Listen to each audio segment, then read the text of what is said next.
నాము తండ్రి, ఆమేన్. ప్రియులారా, కీర్తనలు 145వ అధ్యాయము 14వ వచనాన్ని ఈ దినము దేవుడు మనతో మాట్లాడబోతా ఉన్నాడు. గత రాత్రి యూత్ మీటింగ్ అయిన తర్వాత 9:30 ప్రాంతంలో మరి లోపలికి వెళ్ళినప్పుడు పాస్టర్ గారు రేపు వాక్యం చెప్పినప్పుడు పనులన్నీ ముగించుకొని ప్రార్థన చేస్తా ఉన్నాను, ప్రభా ఏ మాట చెప్పాలని. అయితే ఆ ప్రార్థనకు జవాబుగా స్పష్టమైన దేవుని మాటనే మీ దగ్గరకు మోసుకొని వచ్చాను. హల్లెలూయా. ఇది దేవుని నోట నుండి వచ్చు మాట అని నమ్మిన వారు నిశ్చయముగా ఈ ఫలాన్ని అనుభవిస్తారు. హల్లెలూయా. ఎందుకంటే నాకే ఆశ్చర్యాన్ని కలిగించిన దేవుడు మాట్లాడే విధానము.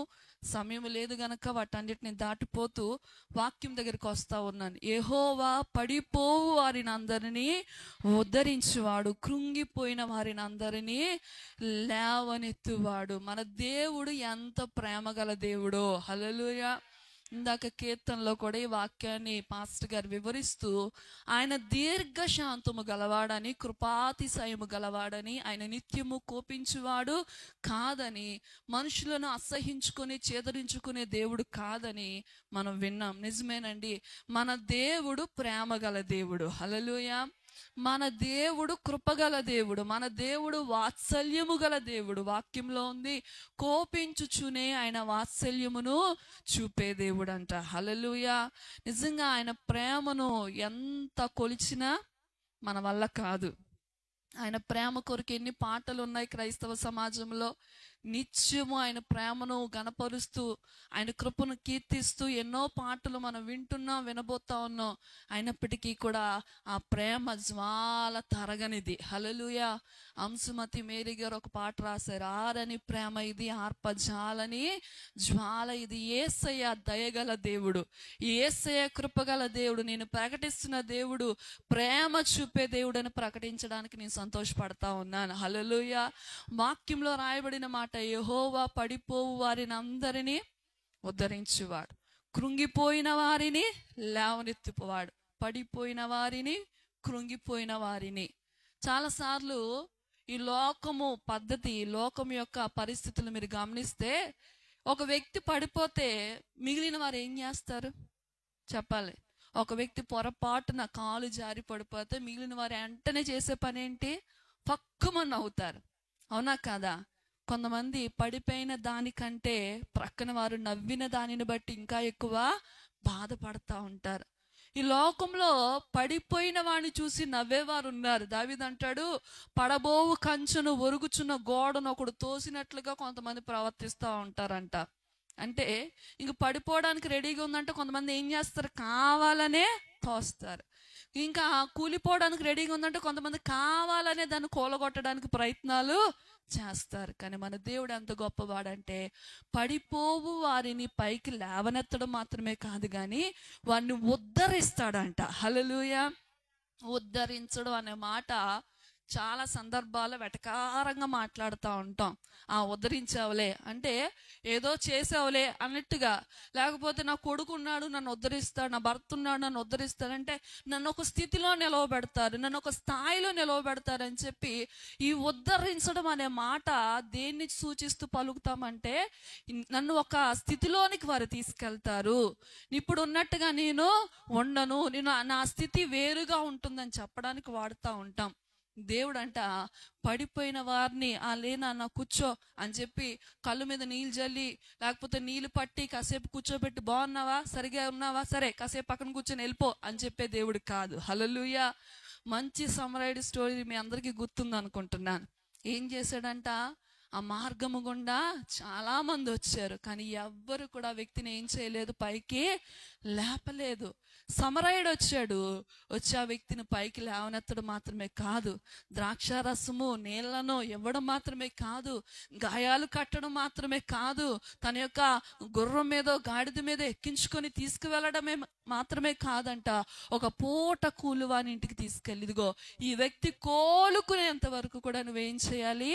ఈ వ్యక్తిని బలపరచు, వ్యక్తికి పరిచర్యచ్చే, నేను నీకు ఇదిగో ఈ 2 దేనారాలు ఇస్తున్నాను, ఇంకా ఏమైనా ఖర్చు అయితే మళ్ళీ వచ్చిన తర్వాత నీకేం చేస్తాను అంతా ఇస్తాను, కానీ ఈ వ్యక్తిని మాత్రం విడిచిపెట్టద్దని చెప్పి ఒక పూట కూలివానికి అప్పగించాడు. హల్లెలూయా. మనకు తెలుసా మంచి సమరయుడు ఎవరండి? మంచి సమరయుడు ఎవరు? ఎందుకు అంతసేపు ఆలోచించారు? మన దేవుడైన యేసయ్య. హల్లెలూయా. ఆయన పడిపోయిన వారిని ఏం చేస్తాడంట? ఉద్ధరించే దేవుడు. దేవునికి స్తోత్రం కలుగును గాక. కృంగిపోయిన వారిని లేవనెత్తే దేవుడు. హల్లెలూయా. ఆయన పడిపోయిన వారిని చూసి నవ్వే దేవుడు కాదు, కృంగిపోయిన వారిని చూసి అపహాసము చేసే దేవుడు కాదు, ఎక్కిరించే దేవుడు కాదు, దాటిపోయే దేవుడు కాదు, పట్టించుకోలేని దేవుడు అసలే కాదు. కొన్ని సందర్భాలు రోగముతో ఇంట్లోనే పడుకొని ఉంటాం. కడుపును పుట్టిన బిడ్డలు కూడా కొన్నిసార్లు ఏం చేయరండి?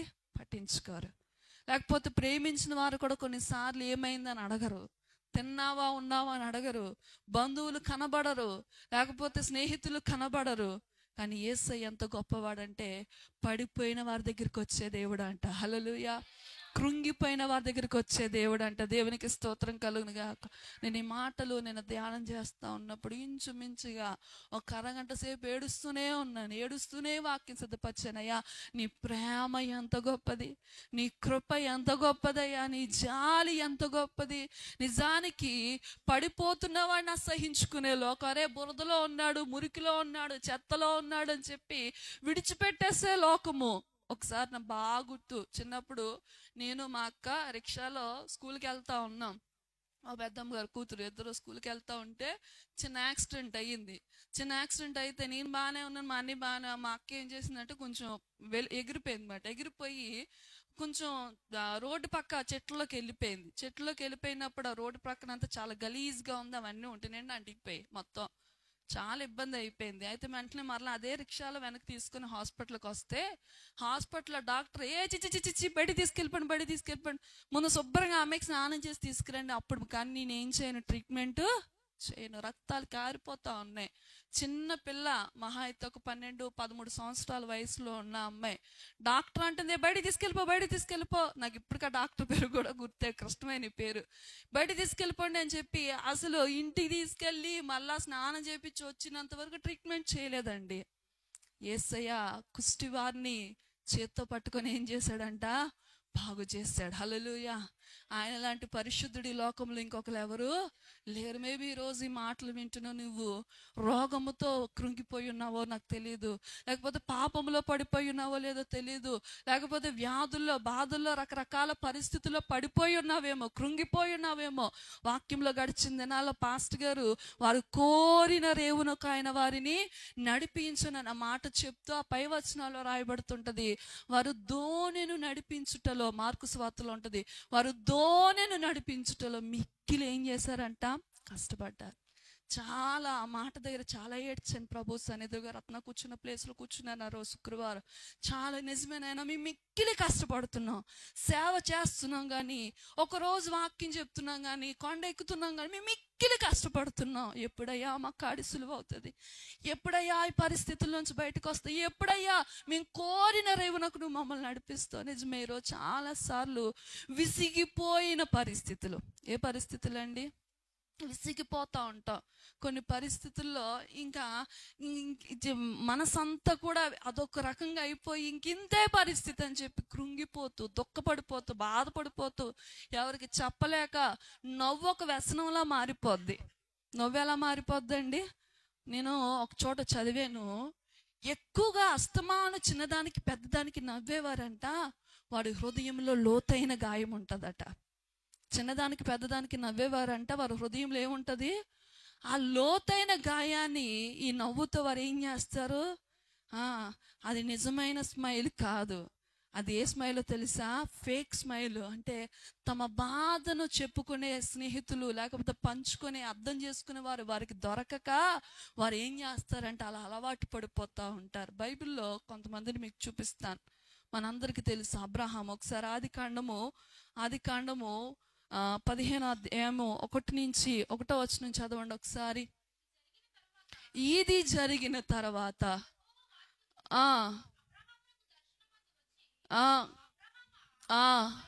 భయపడకుము, నేను నీకు కేడము, నీ బహుమానము.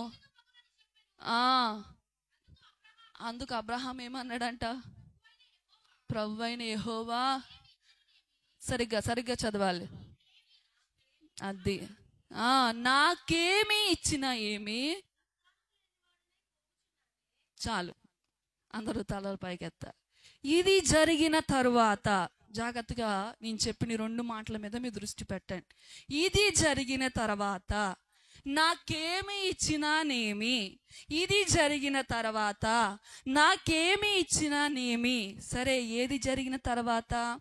అబ్రహాముకు దేవుడు మాట్లాడి వాగ్దానం చేసిన తర్వాత అబ్రహాము వస్తున్నప్పుడు అబ్రహాముతో పాటు ఎవరు వచ్చారు? లోతు వచ్చాడు. లోతు వచ్చిన తర్వాత అబ్రహాము యొక్క సహోదరుడు కుమారుడు లోతు అబ్రహాము కలిసే ఉన్నారు. కొంతకాలం అయిన తర్వాత అబ్రహాం పశువుల కాపర్లకు, లోతు పశువుల కాపర్లకు గొడవలు వచ్చాయి.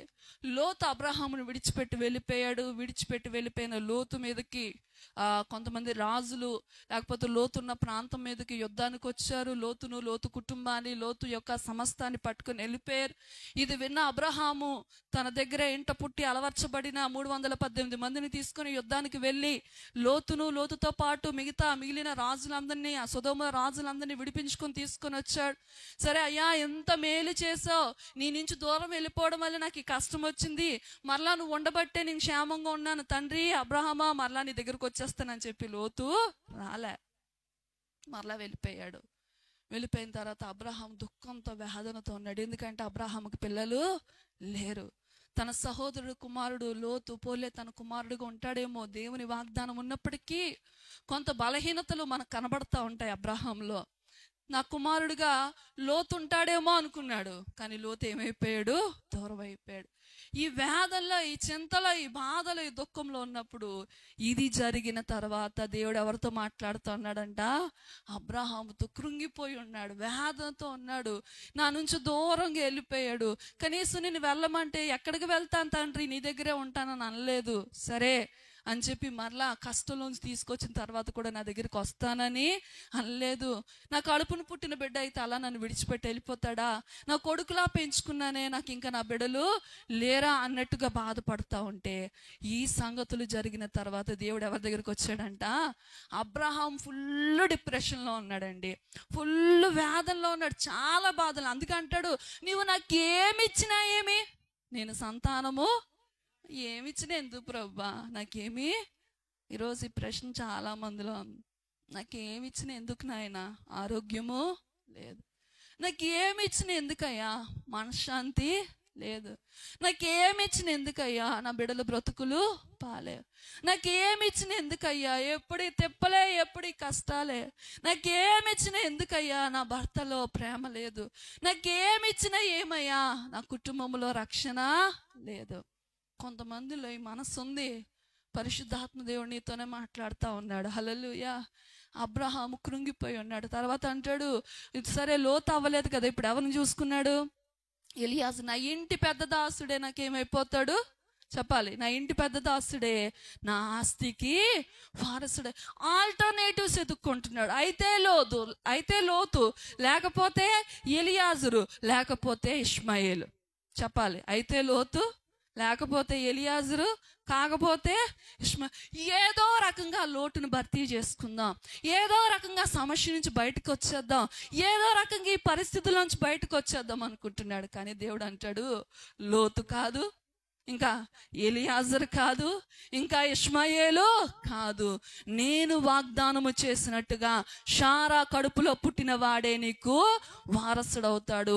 షారా ఒక సమయం వచ్చినప్పుడు గర్భం ధరించి నీకు కుమారుణ్ణి కంటుంది. చాలాసార్లు అడ్జస్ట్ అయిపోతాం, ఇంకెంతేనేమో నా పరిస్థితి, ఇంకెంతేనేమో, ఇంకెలాగే అయిపోద్దేమో, ఇంకెలా అడ్జస్ట్ అయిపోలేమో, ఇంకెలా కాంప్రమైజ్ అయిపోలేమో, ఏదో అనుకున్నాను, ఏదో ఊహించుకున్నాను, ఏదో జరుగుతుంది అనుకున్నాను, ఎక్కడికో నా పిల్లల్ని పంపించాలనుకున్నా, లేకపోతే నా భర్త ఏదో స్థితిలోకి వస్తాడు అనుకున్నాను. ఇంకా అవన్నీ అయ్యేలాగా కనిపించట్లేదు.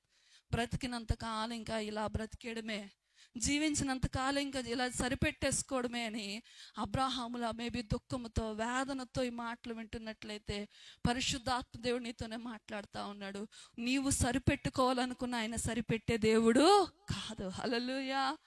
నాకు చాలా ఇష్టమైన మాట, సంతృప్తి లేని నా జీవితంలో సంతృప్తినిచ్చావు. గుర్తుంది, నా కనుల వెంబడి కన్నీరు రానిక. అందులో ఒక అద్భుతమైన నా మురికి జీవితాన్ని ముత్యముగా మార్చి. హల్లెలూయా. కొన్నిసార్లు మనం అనుకుంటే ఇంకింతే, ఏంటంట ఇంకింతే ఏదా అనుకున్నాను, ఇలా చేద్దాం అలా చేద్దాం, అవుతాయా ఏంటి, మనలాంటి వాళ్ళకి అసలే జరగవు. కొన్ని సినిమా డైలాగులు కొడతారు, ఎన్నో అనుకుంటా అన్నీ అవుతాయా ఏంటి. నేను అనుకుంటున్నాను కొన్నిసార్లు ఈ మాట మనల్ని దేవుని అంచనాలకు తీసుకెళ్ళనవద్దు, మధ్యలో అడ్డుబండలాగా ఆగిపోద్ది.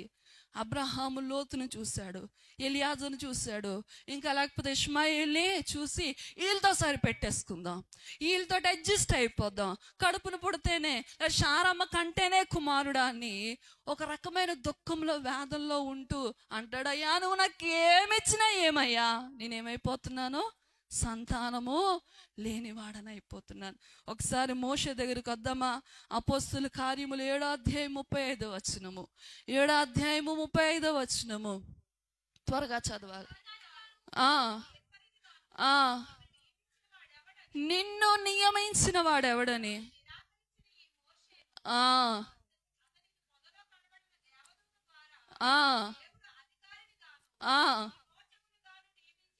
హల్లెలూయా. మోషే అట తల్లి అయిన యొకేబెతు ఒడిలో పాలు తాగుతా ఉన్నప్పుడు యొకేబెతు చెప్తా ఉందరే నాన్న, నువ్వు పొతీఫరు లేకపోతే ఫరో కుమార్తె యొక్క కుమారుడవు నువ్వు కావు, మనం ఇశ్రాయేలీయులము, నేను నీ తల్లిని, నువ్వు నా సొంత బిడ్డవు, నువ్వు పుట్టినప్పుడు ఇలాంటి పరిస్థితులు వచ్చాయి, దేవుడు నిన్ను విమోచకుడుగా పుట్టించాడు, ఈ ప్రజలను నువ్వేం చేయాలి, విడిపించి ఎక్కడ తీసుకెళ్ళాలి, కానాను దేశానికి. వింటున్నారా మా వాక్యము? కానాను దేశానికి తీసుకెళ్ళాలి. ఈ మాటలు చెప్తూ తల్లి పెంచింది. మోషే అంట ఐగుప్తీయుల సకల విద్యలందు ప్రావీణుడని దేవుని వాక్యము సెలవిస్తుంది. మాటల యందు ఐగుప్తీయుల సకల విద్యలందు మోషే ప్రావీణుడు అంట. దేవునికి స్తోత్రం కలుగును గాక.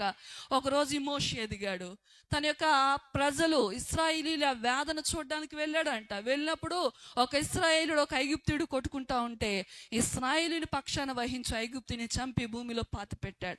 మరుసటి రోజు అలాగే ఒక తగువ అవుతా ఉంది. అప్పుడు ఐగుప్తుడు కొట్టుకుంటున్నాడంట. వెంటనే వెళ్ళి, ఒరే మీరు ఎందుకు కొట్టుకుంటున్నారంటే, ఏరా మా మధ్యలో నేను అధికారిగా తీర్పున గెట్టిన వాడు ఎవడు, నిన్న ఐగుప్తుని చంపి పాతి పెట్టినట్టుగా నన్ను కూడా చంపుదాం అనుకుంటున్నావు అని చెప్పనేటప్పుడు అమ్మో తను చేసింది బయటకు వచ్చేస్తుంది. ఈ విషయం రాజు వరకు వెళ్తే రాజు ఏం చేస్తాడు, చంపేస్తాడని భయంతో ఎక్కడికి పారిపోయాడండి చెప్పాలి, ఎక్కడ పారిపోయాడు, మిద్యానికి పారిపోయి గొర్రెలు మెప్పుకుంటాను అనుకుంటున్నాడు. ఇంకింతేనా బతుకు, నా జీవితము ఈ గొర్రెల వెనకాతలు పోవడమే. ఈ గొర్రెలతో పాటు ఈ గొర్రెల మా భాషలో వీటిని వెనకాతలు తోలుకుంటూ వీటితో పాటు వెళ్ళిపోవడమే. ఏదో అనుకున్నాను, నా తల్లి ఎన్నో మాటలు చెప్పింది, నా తల్లి ఎన్నో మాటలు నాకు నేర్పింది, ఐగుప్తుల విద్యలన్నీ నాకు వచ్చు, నేను మాటలు ఎందుకు ప్రావీణ్యుడిని, నేను చక్కగా నా ప్రజలందరినీ ఇశ్రాయేలీలందరినీ విడిపిద్దాం అనుకున్నాను. కానీ ఇప్పుడు నాకు అవకాశము లేదు, నాకు ఇప్పుడు ఆ శక్తి లేదు. ఇప్పుడు కనుక నేను ఐగుప్తు దేశం వెళ్తే ఆ ఐగుప్తు రాజు నన్ను ఏం చేస్తాడు, చంపేస్తాడు. ఇంకెందుకులే ఆ పెద్ద పెద్ద పదాలన్నీ ఎందుకులే, ఆ దర్శనం ఎందుకులే, అమ్మ చెప్పిన మాటలు ఎందుకులే, ఇశ్రాయేలీయులు విడిపించే సంగతి ఎందుకులే, ఇలాగే ఈ అరణ్యంలో ఏం చేద్దాము చెప్పండి, ఏం చేద్దాము, గొర్రెలు మేపుకుంటూ బతికేద్దాం. ఇలాగా తన మామయ్యని ఇతర మందను మేపుకుంటూ బ్రతికేద్దాం అనుకున్నప్పుడు అక్కడ మీరు గమనిస్తే పొదలో దేవుడు మాట్లాడుతూ ఉన్నాడు. హల్లెలూయా. మోషే మోషే నువ్వేం చేయాలి, ఐగుప్తు దేశానికి వెళ్ళి ఇశ్రాయేలును విడిపించాలి. దేవుడు మాట్లాడినా సరే మోషే ఒప్పుకోలేదు. తెలుసు కదా మీకు, మోషే సాకులు అని చెప్పి చాలా సంవత్సరాల క్రితం మనం దేవుని వాక్యాన్ని విన్నాం. దేవుడు ఎల్లు ఇశ్రాయేలుని విడిపించమంటే ప్రభువా నేనంతటి వాడను, వాళ్ళని నమ్మరు. అసలు మీ దేవుడు ఎవరు అంటారు, నేను నాలుక మాంద్యము అంటే ఇంకా నేను వెళ్ళడానికి తగిన వాడను, నాకు లేదయ్యా అంత శక్తి, నాకు లేదయ్యా అంత బలము, నేను నా బ్రతికి ఎంతేనయ్యా, నువ్వు ఎవరిని పంపాలనుకుంటున్నావు వాళ్ళని నువ్వేం చెయ్యు పంపించు. నాకు అంత ఒక రకంగా చెప్పాలంటే నా బతుక్కి అంత సీన్ లేదులే, ఏమీ లేదు. నా బతుక్కి చాలాసార్లు ఈ కృంగుదల అబ్రహాములో మోషేలో కొంతమంది భక్తుల్లో కనబడుతున్న ఈ కృంగుదల ఈరోజు ఈ వాక్యం వింటున్న నీలో కూడా లేకపోలేదు. పడిపోయిన స్థితి. ఏదో ఆత్మీయ జీవితంలో ఉన్నతంగా వెళ్దాం అనుకున్నాను, ఉపవాసాల్లో, ప్రార్థన జీవితంలో, పరిశుద్ధతలో, వాక్యం చదివే విషయంలో, వాడబడే విషయంలో ఉన్నతంగా వెళ్దాం అనుకున్నాను. నాలాంటి పాపికి ఆ యోగ్యత లేదులే, నాలాంటి పాపికి ఆ స్థితి రాదులే, ఇంక నా బతికింతే, నా జీవితం ఇంతే, నా పరిస్థితి ఇంతే అని చెప్పి అడ్జస్ట్ అయిపోయి కృంగిపోయి దుఃఖముతో వేదనతో నీ పరిస్థితికి అలవాటు పడిపోయి బ్రతుకుతున్నట్లయితే దేవుని స్వరం నీ దగ్గరికి వస్తా ఉంది. హల్లెలూయా. దేవుని స్వరం నీతో మాట్లాడుతా ఉంది. పడిపోవు వారిని అందరినీ ఉద్ధరించువాడు నా యేసయ్య, కృంగిపోయిన వారిని లేవనెత్తువాడు నా యేసయ్య. అబ్రహాముకి ఇవ్వబడిన వాగ్దానము నెరవేరకుండా పోలేదు, మోషే పట్ల దేవుని ఉద్దేశము నెరవేరకుండా పోలేదు. ఎన్ని పరిస్థితులు వచ్చినా, ఎన్ని స్థితిగతులు వచ్చినా, ఎన్ని ఆటంకాలు వచ్చినా, అసలు జరగవు అన్నట్టుగా కనబడినా చివరికి జరిగేది దేవుని ప్రణాళికే. హల్లెలూయా. నీవు అలవాటు పడిపోయిన దేవుడు అక్కడ నిన్ను ఉంచడానికి ఆయన ఇష్టపడట్లేదు. నీవు సర్దుకుపోవడానికి ఇష్టపడుతున్న ఆయన మాత్రం నిన్ను అసంతృప్తిగా ఉంచడానికి ఇష్టపడట్లేదు. హల్లెలూయా. ఆయన నిన్ను పడిపోయిన స్థితిలోంచి పైకి లేవనెత్తాలనుకుంటున్నాడు. కృంగిపోయిన స్థితిలోంచి ఆయన నిన్ను పైకి లేవనెత్తాలనుకుంటున్నాడు. నేను ఒక స్టేటస్ పెట్టా, నాకు చాలా అద్భుతంగా అనిపించింది ఆ మాట. ఒకసారి మీరు ఎవరు తీయొద్దు కానీ చూడండి, అందులో యోన చేప కడుపులోంచి బయటకు వచ్చాడా రాలేదా చెప్పాలి? బయటకు వచ్చాడా రాలేదా? దానియేలు సింహాల బోలోంచి బయటకు వచ్చాడా రాలేదా? లాజరు సమాధిలోంచి బయటకు వచ్చాడా రాలేదా? వచ్చాడు. ఇవన్నీ నిజమైతే నీ శ్రమల్లోంచి, నీ బలహీనతలోంచి, నీవు పడిపోయిన పరిస్థితుల్లోంచి, నువ్వు కృంగిపోయిన పరిస్థితుల్లోంచి నువ్వు బయటికి రావడం కూడా ఎవరు ఆపలేరు. హల్లెలూయా. దానియేలు బయటికి రాకుండా ఎవరు ఆపలేకపోయారు. లేకపోతే షద్రకు మేషకులు బయటికి రాకుండా ఎవరు ఆపలేకపోయారు. యోసేపు చెరసాలోంచి బయటికి రాకుండా ఎవరు ఆపలేకపోయారు. మీరు గమనించినట్లయితే వీరు బయటికి రావడం మాత్రమే కాదు, దేవుడు వారిని ఏం చేశాడో తెలుసా? ఉద్ధరించాడు. చెరసాల్లో పడిపోయాడండి. ఎవరు? యోసేపు. కృంగిపోయి, నేను అనుకుంటాను 17వ సంవత్సరంలో దేవుడు దర్శనమిచ్చి మాట్లాడాడు. యోసేపు ప్రధానమంత్రిగా చేయబడింది 30 సంవత్సరాల వయసులో. ఎన్ని సంవత్సరాల వయసు? ఎన్ని సంవత్సరాలు శ్రమలో ఉన్నాడు? ఇంచుమించుగా 13 సంవత్సరాలు. ఎంత కురుంగిపోయి ఉంటాడు, ఎంత వేదన పడి ఉంటాడు. ఇంక నా స్థితి ఇంతే, నా దేశంలో ఉంటే నా అన్నలైనా వచ్చి ఉండేవారేమో, నా తండ్రి అయినా వచ్చి ఉండేవారేమో, ఇక్కడ నన్ను విడిపించేవాడు ఎవడు లేడు, కనీసం బెయిల్ ఇచ్చేవాడు కూడా ఎవరు లేరు. కానీ దేవుడు యోసేపును జ్ఞాపకం చేసుకున్నాడు. హల్లెలూయా. ప్రియ సంగమా, నా దేవుని ప్రేమ మీకు అర్థమవుతా ఉందా? నా యేసయ్య కనికరం మీకు అర్థమవుతా ఉందా? కృంగిపోయి దుఃఖముతో వేదనతో బయటికి రావాలని ఆశ ఉండి, బయట పడాలని కోరుకుండి, బంధకాల నుంచి విడుదల పొందాలని ఆశ ఉండి, ఆ శక్తి లేక, లేకపోతే శక్తి లేక, అవకాశం లేక, విడిపించే నాదుడు లేక, ఇంకా నా స్థితి ఇంతే, ఇంకా నా బ్రతుకింతే, నేను ఇలాగే ఉంటానేమని కృంగిపోతున్నట్లయితే దేవుని వాక్కు నీతోనే మాట్లాడుతూ ఉంది. ఆయన నిన్ను అక్కడ విడిచిపెట్టాలనేది ఆయన ఉద్దేశము కాదు. హల్లెలూయా. మన దేవుడంట వేదనను వేడుకగా వచ్చే దేవుడు, బెనోనిని బెన్యామీనుగా చేసిన దేవుడు. హల్లెలూయా. దుఃఖమునకు ప్రతిగా సంతోష వస్త్రమును ధరింపజేసే దేవుడు, బూడిదకు ప్రతిగా నాట్యమాడే ఆత్మను ధరింపజేసే దేవుడు. హల్లెలూయా. బూడిదకు ప్రతిగా పూదండ అనుగ్రహించే దేవుడు, భారభరితమైన ఆత్మకు ప్రతిగా స్తుతి వస్త్రమును ధరింపజేసే దేవుడు. హల్లెలూయా. కృంగిపోవద్దు, దుఃఖపడద్దు. అబ్రహాముకు చేయబడిన వాగ్దానం ఎటు పోలేదు. ఒక సమయం వచ్చినప్పుడు దేవుడు ఆ వాగ్దానం నెరవేర్చాడు. మోషే పట్ల దేవుని ప్రణాళిక ఎటు పోలేదు. 40 సంవత్సరాలు, 80 సంవత్సరాలు అయిపోయింది. ఎవరికి? మోషేకు. మోషే ఐగుప్తు దేశంలో ఉన్నప్పుడు 40 సంవత్సరాలు, మిద్యానారణ్యంలో 40 సంవత్సరాలు. మీకోసం తెలుసా? ఒక్క రాత్రిలో ఒక్కడిని విడిపించడానికి ఒకరోజు ప్రయత్నించి 40 సంవత్సరాలు దాక్కున్న వాడిని దేవుడు ఒక్క రాత్రిలో 20 లక్షల మందిని విమోచించే నాయకుడిగా మార్చేశాడు. హల్లెలూయా. ఎంతమందినండి? జరగలేనివి, ఆగిపోయినవి, ఇంకింతే అనుకున్నవి ఒక్క రాత్రిలో మార్చగలవాడు నా దేవుడు. హల్లెలూయా. ఒక్క రాత్రి. దేవునికి స్తోత్రం. ఒక్క రాత్రి దేవునికి మహిమ కలుగునుగాక. నీ కొరకు సిద్ధపరచబడిన వాగ్దానం ఎటు పోదు. హల్లెలూయా. నీ కొరకు దేవుడు సిద్ధపరిచిన స్వాస్థ్యం ఎటు పోదు, నువ్వు అనుభవించకుండా పోదు. దేవునికి స్తోత్రం. ఖచ్చితంగా నీ కొరకు ఒక దినం ఉంది. హల్లెలూయా. మనం పాడతాం కదా, ఖచ్చితంగా విడుదల సమీపంగా ఉంది.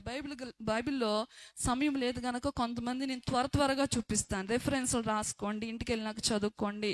కొంతమంది నేను త్వరగా చూపిస్తాను. సమరయ యోహాను సువార్త 4వ అధ్యాయము 1-42 వచనాలు. అన్నీ మనకు తెలిసిన ఉదాహరణలే కనుక రెఫరెన్స్లు చెప్తాను, రాసుకోండి. యోహాను సువార్త 4వ అధ్యాయం 1-42 వచనాలు. సేనా దయ్యం పట్టిన వ్యక్తి. మార్కు సువార్త 5వ అధ్యాయము 1-12 వచనాలు. సేనా దయ్యం పెట్టిన వ్యక్తి. మార్కు సువార్త 5వ అధ్యాయము 1-12 వచనాలు. బెతెస్దా కోనేటి దగ్గర పక్షవాతి రోగి. యోహాను సువార్త 5వ అధ్యాయము 1-9 వచనాలు. బెతెస్దా కోనేరు దగ్గర పక్షవాతి రోగి. యోహాను సువార్త 5:1-9. పాడ వెంట వెళ్తున్న తల్లి. లూకా సువార్త 7వ అధ్యాయము 11-15 వచనాలు. లూకా సువార్త 7వ అధ్యాయము 11-15 వచనాలు. పొట్టి జక్కయ్య. లూకా సువార్త 19వ అధ్యాయము 1-10 వచనాలు. పొట్టి జక్కయ్య. లూకా సువార్త 19వ అధ్యాయము 1-10 వచనాలు. ఎంతమంది చెప్పాలి? ఎంతమంది? అబ్రహాము మోషే కలుపుకొని మొత్తం 7 ఉదాహరణలు మీ ముందు పెట్టాను.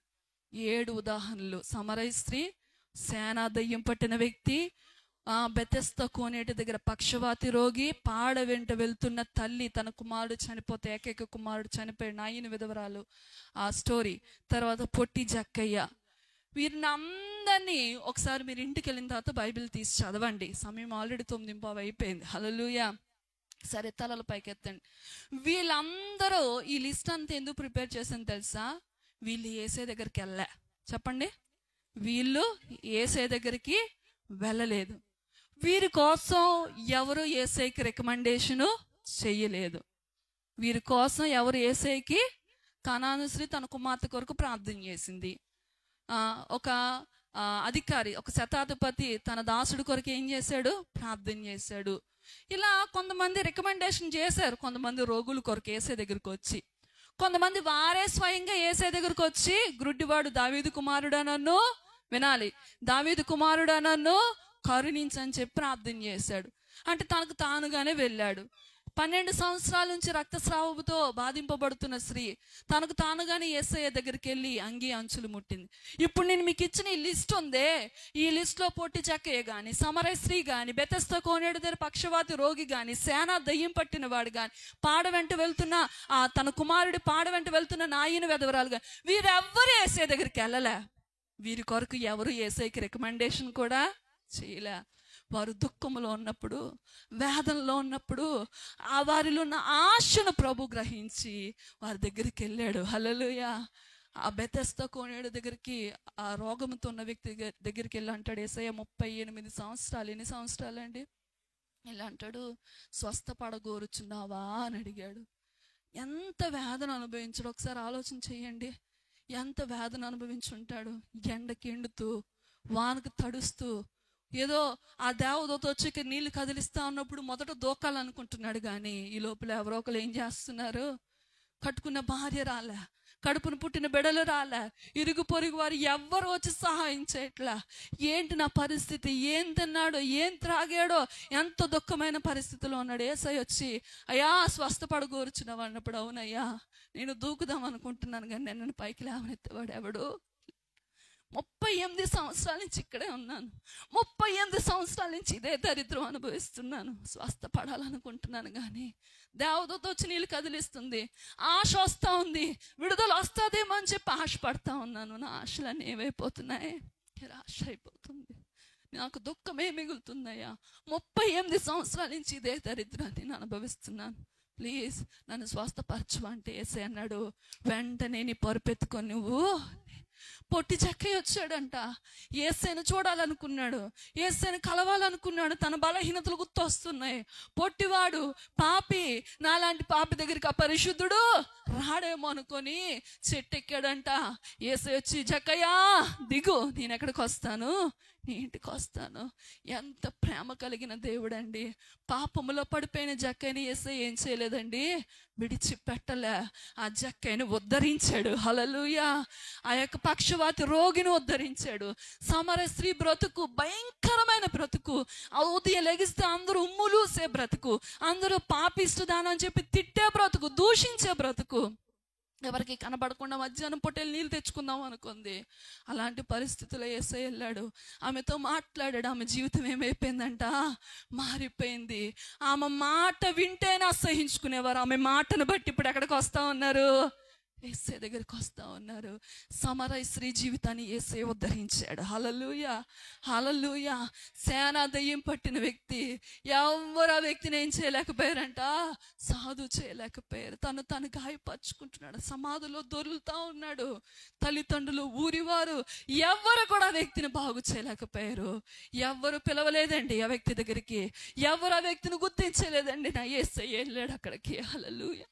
ఆయన ఎంత ప్రేమ గల దేవుడు అంటే, చెడిపోయిన పడిపోయిన జీవితాలను బాగు చేసే దేవుడు. హల్లెలూయా.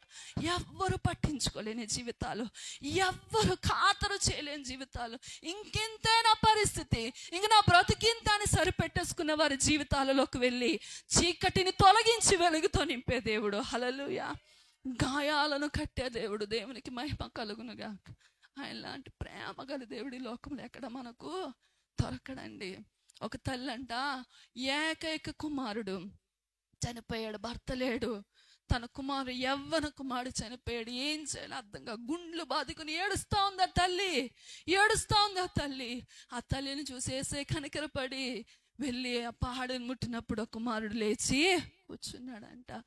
ఎవరిని విడిచిపెట్టాడు చెప్పండి నా దేవుడు బైబిల్లో, ఎవరిని మర్చిపోయాడు చెప్పండి నా దేవుడు బైబిల్లో. నా దేవుడు అన్యాయస్తుడు.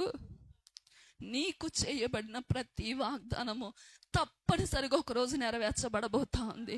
నువ్వు పడిపోయిన స్థితిలో ఉన్నావు, ఆయనకి తెలుసు. నువ్వు కృంగిపోయిన స్థితిలో ఉన్నావు, ఆయనకి తెలుసు. నువ్వు ఎలాంటి వేదన అనుభవిస్తున్నావు, ఆయనకి తెలుసు. నువ్వు ఎన్ని నిద్రలేని రాత్రులు గడుపుతున్నావు, ఆయనకి తెలుసు. నువ్వెంత కృంగిపోతున్నావో, మనుషుల మాటలు బట్టి ఎంత గాయపడుతున్నావో ఆయనకి తెలుసు. హల్లెలూయా. ఖచ్చితంగా ఒక దినము దేవుడు జవాబిస్తాడు. హల్లెలూయా. నేను కొన్నిసార్లు అనుకుంటాను, ప్రభా మనుషులు మమ్మల్ని అన్న మాటలు ఆ క్షణానికి మేము బాధపడతాము, తర్వాత ఏం చేస్తాం, విడిచిపెట్టేస్తాం. కానీ ప్రతి మాటకు నువ్వు లెక్క అప్పగిస్తావు. ప్రతి మాట, అరే ఎందుకన్నానని పశ్చాత్తాపడే పరిస్థితి ఒకటి వస్తుంది. హల్లెలూయా. నాకు బాగా గుర్తు చిన్నప్పుడు చర్చిలో డ్యాన్స్లు వేస్తూ ఉన్నప్పుడు, క్రిస్మస్ పాటల్లో డ్యాన్స్లు వేస్తున్నప్పుడు తెల్లగా ఉన్న అందరినీ ముందు పెట్టి మమ్మల్ని అందరినీ వెనక పెట్టేవారు. మాకు ఆశ ఉండేది, ముందు పెడితే బాగుంది కదా అని చెప్పి. ఆశ ఉంటే అవకాశము లేదు. ఎందుకంటే కొంతమంది ఉంటారు కదా. సో అలాంటి పరిస్థితులు ఎక్కడో హృదయించిన గాయపడేది, అడగడానికి ధైర్యం ఉండేది కాదు. సరే విడిచిపెట్టేసాం. కానీ ఈరోజు దేవుడు నేను ఎక్కడ వెనకాతలు ఉన్నా ముందు తీసుకొచ్చి నించోబెట్టే కృప ఇచ్చాడు. ఎక్కడ వెనకాతలు ఉన్నా, పాస్టర్ గారు మీరు ముందు నించోండి, మీ వెనకాతలు మేము కొన్నిసార్లు హైట్గా ఉన్నా నేను నిలబడతాం, వెనకాతలు ఉన్న వారు కనబడరేమని చెప్పి వెనకాతలు నిలబడతా ఉంటాను. కానీ పాస్టర్ గారు నువ్వు ముందుకు రా అంటారు. దేవుడు మరిచిపోడు. హల్లెలూయా. ప్రతి చిన్నదానికి బాగుతున్న తల్లి మా నాన్నగా చనిపోయిన తర్వాత 6 నెలలు, ఇంచుమించుగా 6 నెలలకు పైన నా తల్లి ప్రతిరోజు అర్ధరాత్రి లేచి ఏడ్చేది మమ్మల్ని ఇద్దరిని చూసుకొని. నా పరిస్థితి ఏంటి, నా బిడ్డల పరిస్థితి ఏంటి ప్రభా, ఇల్లు లేదు, 400 రూపాయలు అద్దె కట్టలేక ఇల్లు ఖాళీ చేయించేశారు. బయట 4 పోర్షన్లు ఒక పెంకిటిల్లు, అందులో 3 పోర్షన్లు కూలిపోయి, 4వ పోర్షన్లో 2 రూములు కూలిపోయి, ఇంకా ఒకే ఒక పోర్షన్ ఉంది. మా అమ్మగారు వెళ్ళి బ్రతిమలాడుకున్నారు, అమ్మ కొంతకాలము ఇల్లు వేరొక ఇల్లు దొరికినంత వరకు మాకు ఆ ఇల్లు ఇవ్వండి అంటే, అమ్మ ఒకవేళ ఏదైనా జరిగితే నువ్వు నీ పిల్లలకి ఏదైనా అయితే మా మీద కేసు వస్తుంది అంటే, లేదమ్మా మాకేమవ్వదంటే, మా స్థితిని చూసి ఆవిడ ఇచ్చింది ఆ ఇల్లు. ఆ ఇంట్లోకి వెళ్ళాం. నా బాగా గుర్తు, ఆ ఇంట్లోకి వెళ్ళిన తర్వాత అర్ధరాత్రి అది మంచి అసలు ఎండాకాలం, కానీ భయంకరమైన తుఫాన్ వచ్చింది. ఉరుములు మెరుపులు. అది ఎలా ఉందంటే భయంకరమైన తుఫాన్ అక్కర్లేదు, గట్టి గాలి వేస్తే పడిపోయేటట్టుగా ఉంది. ఆ గదిలో నేను మా అమ్మ ఉన్నా. మా అన్నయ్య చర్చిలోకి వెళ్ళి పడుకున్నాడు. ఆ ఇంట్లో వేదన, దుఃఖము. ఎవ్వరు కుటుంబం ఉంది కానీ, రక్త సంబంధులు ఉన్నారు కానీ ఎవరు మా ఇంటికి రండి అన్న మాట లేదు. అలాంటి పరిస్థితుల్లో ఏడుస్తూ ప్రార్థన చేసి పడుకున్నాం. రాత్రి అంతా భయంకరమైన ఉరుములు, భయంకరమైన ఉరుములు. తెల్లవారికి మా కుటుంబ సభ్యులు ఉదయం విన్న వార్తలు ఏంటంటే, కొంతమంది అనుకున్నారంట ఉదయానికి మంగ కూతురు ఎదురు చచ్చి ఉంటారు, ఆ వార్త మనం వినాలేమో అని అనుకున్నారు. మీరు నమ్మండి, చుట్టూ చెట్లు పడిపోయి, స్తంభాలు పడిపోయి, చాలా ఇల్లులు పడిపోయి, కానీ దేవుడు ఆ ఇంటిని చెక్కు చెదరనివ్వలేదు. హల్లెలూయా. ఇంచుమించుగా మేము 3-4 నెలలు ఆ ఇంట్లోనే ఉన్నాం. తర్వాత ప్రార్థన చేస్తే 450 రూపాయలు అద్దె కట్టలేక ఇల్లు ఖాళీ చేయించారు. దేవుడు తర్వాత సొంత గృహాన్ని ఇచ్చాడు. హల్లెలూయా. మా చర్చిలో పాస్టర్ గారి యొక్క కుటుంబంలోని ఒక వ్యక్తి, అమ్మ 30,000 కడితే మిగిలిపోయిన ఫ్లాట్లు ఉన్నాయి, గవర్నమెంట్ ఇచ్చిన ఫ్లాట్లు, అవి మీకు శాంక్షన్ అయ్యేలా చేస్తానంటే మా అమ్మగారు వాటిని కట్టారు. వెంటనే చీటీ ఏదో వేసి కట్టారు. ఇప్పటికి మా అమ్మగారు ఆ ఇంట్లోనే ఉన్నారు. హల్లెలూయా. ఇప్పటికి ఆ ఇంట్లోకి రావడం, అక్టోబర్ నెలలో పాస్టర్ గారు మ్యాచింగ్ రావడం, కృంగిపోయి వేదనతో దుఃఖముతో, మా బాధ ఎవరికి అర్థం కాలే, మమ్మల్ని చూడడానికి ఎవరు రాలే, కానీ దేవుడు చూశాడు. హల్లెలూయా. కృంగిన వాడిని లేవనెత్తే దేవుడు నా దేవుడు. హల్లెలూయా. పడిపోయిన వాడిని ఉద్ధరించే దేవుడు. ఈరోజు చాలా పరిస్థితులు, చాలా స్థితిగతులు మన దుఃఖంతో నింపేస్తాయి, వేదంతో నింపేస్తాయి. కొన్ని సందర్భాల్లో పాస్టర్ గారికి బలహీనత వచ్చిన తర్వాత చాలా మంది చాలా మాట్లాడినారు, చాలా మంది చాలా గాయపరిచారు, కానీ నా దేవుడు నమ్మదగిన వాడు. హల్లెలూయా. ఖచ్చితంగా ప్రతి మాటకు దేవుడు ఏం చేస్తాడు? జవాబిస్తాడు. హల్లెలూయా. హల్లెలూయా. వాక్యంలో ఉంది, గుండె చెదిరిన వారిని చెప్పాలి, గుండె చెదిరిన వారిని బాగు చేసే దేవుడు. హల్లెలూయా. వారి గాయములు కట్టువాడు. దేవునికి స్తోత్రం. ఈరోజు చెప్పుకుంటే తెలుస్తే సమస్యలు, లేకపోతే ఏడుస్తే కొంతసేపు వచ్చి నీ దగ్గరకు వచ్చి నీ కన్నీళ్ళు తొడవగలరేమో, నిన్ను ఎవ్వరు ఉద్ధరించలేరు. ఎవరైనా ఉద్ధరించగలరండి మనల్ని? చెప్పండి, ఎవరైనా ఉద్ధరించగలరా? ఎవ్వరు ఉద్ధరించలేరు. యేసయ్య ఒక్కడు మాత్రమే ఉద్ధరించగలరు. హల్లెలూయా. నీ భర్త, నీ పిల్లలు, నీ కుటుంబం, నీ ఇల్లు, నీ తల్లిదండ్రులు ఎవ్వరు నిన్నేం చేయలేరు, ఉద్ధరించలేరు. యేసయ్య మాత్రమే ఉద్ధరించగలరు. హల్లెలూయా. హిజ్కియా కృంగిపోయి ఉన్నాడు. ఆ యొక్క అష్షూరు రాజు వచ్చి ప్రగల్భాలు పలుకుతా ఉన్నప్పుడు, నువ్వు నమ్ముకున్న దేవుడు ఏమయ్యాడయ్యా? ఆ దేవుడు వారి దేశాన్ని కాపాడా? ఈ దేవుడు వారి దేశాన్ని కాపాడా? నీ దేవుడు నీ దేశాన్ని కాపాడుతాడా? నువ్వు ఈ దేన్ని నమ్ముకున్నావు అని చెప్పి అపహాసం చేస్తూ ఉన్నప్పుడు హిజ్కియా చిన్న పిల్లవాడిలాగా ఆ యొక్క ఉత్తరాన్ని ప్రగల్భాలు పలుకుతూ, దూషణ మాటలు పలుకుతూ రాసిన ఆ అష్షూరు రాజు పంపిన ఆ ఉత్తరాన్ని మందిరములో పెట్టి చిన్న ప్రార్థన చూడయ్యా ఎలాంటి మాటలు అంటున్నాడో, చూడయ్యా ఎలాగ భయపెడతా ఉన్నాడో, నేనేం చెయ్యాలంటే అప్పుడు దేవుడు అంటాడు, నువ్వేమి భయపడకు, అష్షూరు రాజు 1000 రంకెలన్నీ నేను విన్నాను. హల్లెలూయా. రంకెలన్నీ ఏం చేశాడంటే యేసయ్య మన మీద ఎవరెవరు ఏ రంకెలు వేస్తున్నాడో యేసయ్య వింటున్నాడు. హల్లెలూయా. మన మీద ఎవరెవరు ఏం మాట్లాడుతున్నారో యేసయ్య వింటున్నాడు. ఒకరోజు ఉంది, ఎదురు చూడు, విశ్వాసం కోల్పోకు, అడ్జస్ట్ అయిపోవడానికి ఇంతే అనుకోకు. నువ్వు దేవుడు నీకు ఇచ్చిన వాగ్దానాన్ని చేత్తో పట్టుకో. హల్లెలూయా. దేవుని మాటను నమ్ము. దేవునికి స్తోత్రం. ప్రార్థన చేయి. ఇంకెక్కడైనా లోటుపాట్లు ఉంటే సరి చేసుకో, అప్పగించుకో. ఇంకెక్కడైనా దేవునికి అయిష్టమైన ఉంటే విడిచిపెట్టు.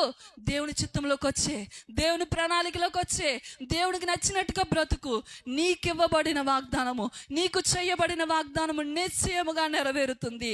ఆ ఫలాన్ని నువ్వు కన్నులారా చూస్తావు. హల్లెలూయా. ఆ ఫలాన్ని నువ్వు కన్నులారా చూస్తావు. గడిచిన శుక్రవారం మనం విన్నాం కదా, ఆయన మాట తప్పని దేవుడు. హల్లెలూయా. ఆకాశము భూమి గతించిన నా మాటలు గతించమని చెప్పాడు. దేవునికి స్తోత్రం కలుగును గాక. ధర్మశాస్త్రమునైనను ప్రవక్తల వచనములనైనను నెరవేర్చుటకే వచ్చాను కానీ వాటిని నేను కొట్టువేటకు రాలేదని చెప్పాడు. హల్లెలూయా. కృంగిపోయిన నేను ఒక మాట చూపించేసి ముగించేస్తాను. యెషయా గ్రంథము 65 అధ్యాయం 1వ వచనం చదువుతారా ఒకసారి? ముగించుకుందాం. 65 1, 2 వచనాలు.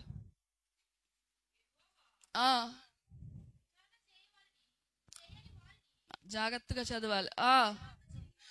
అమ్మ ఒక్కరు స్పష్టం. నా యొద్ద విచారణ చేయని వారిని నా దర్శనమునకు రానిచ్చి తిని. ఇంకా నన్ను వెదకని వారికి నేను దొరికి తిని. నేనున్నానని ఇంకా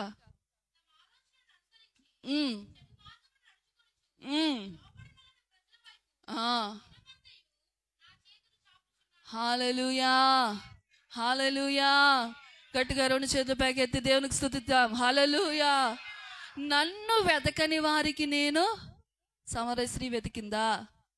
సేనా దయ్యం పెట్టినవాడు వెతికాడా? నాయన వెదవరాలు అడిగిందా? బెతెస్దా కోనేడు దగ్గర రోగి యేసే దగ్గరికి వెళ్ళాడా? నన్ను వెతకని వారికి నేను దొరికి తిని. నన్ను వెతకని వారికి నేను ప్రత్యక్షమయ్యాను. లోబడ నొల్లని ప్రజల వైపే నేను ఏం చేశాను? నా చేతులు. నిన్నెలా మర్చిపోతాడు? నిన్నెలా విడిచిపెడతాడు? అప్పుడప్పుడు వచ్చి అన్యులు ప్రార్థన అవసరాలు అడిగితే సంఘమంతా కలిసి ప్రార్థన చేస్తే వారికే విడుదల వస్తుంది కదా. కొన్ని సంవత్సరాలుగా నీ కొరకు సేవకులు చేస్తున్న ప్రార్థన ఎటుపోతుంది?